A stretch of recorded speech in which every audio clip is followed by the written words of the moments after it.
Can priests be rich? This is a difficult question to answer. I think the answer straightforwardly is no, priests can't be rich. There are different types of priests in the church. Diocesan priests take a promise to live a simple life. So that priest probably isn't going to be driving a fancy car, but a car that his parishioners probably would be driving. There are religious orders, and they take a vow of poverty. And so in their religious community, they are supported by people who are making donations or by their different works that they do as a community.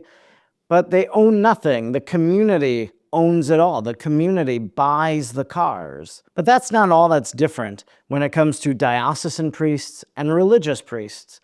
They also look different. Maybe you've seen this at an airport, or maybe as you're walking around, you'll see a priest dressed much like myself. But maybe you'll see a different type of religious figure, maybe dressed all in brown with a rosary hanging from his side. So I'm a diocesan priest. I was ordained for service in the Diocese of Green Bay, Wisconsin. It means that I will live in that area for the rest of my life, serving in different parishes all throughout the 16 counties that comprise that diocese. Now, a religious order follows the spirituality of a founder. So, for example, the Franciscans, founded by one of the most famous saints in Christianity, Saint Francis of Assisi. Their name actually bears his name. They're saying that they're spiritual sons of Saint Francis. Saint Anthony of Padua was a Franciscan. The Franciscans traditionally wear brown habits. The Dominicans, again taking their name from their founder, Saint Dominic, they're known as the Order of Preachers, and they go around preaching all throughout the world. St. Dominic received the rosary, and so they are big promoters of the rosary as well.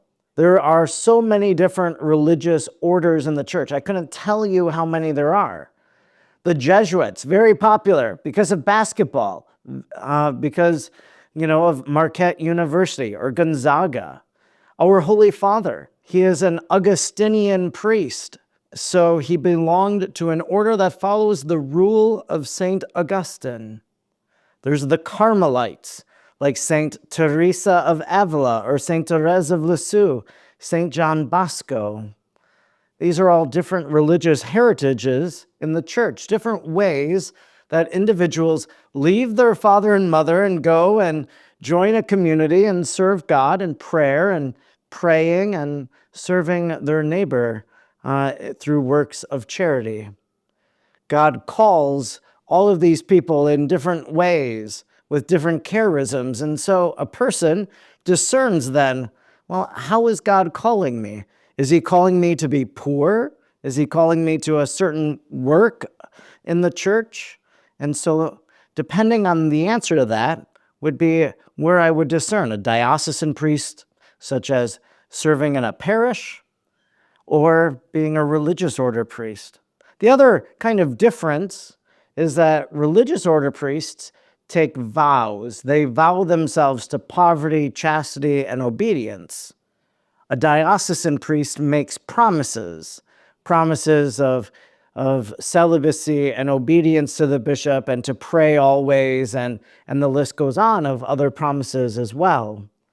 So there's different expressions of living out this calling of ministry in the church. For me, it's as a diocesan priest. For others, it's in a religious community.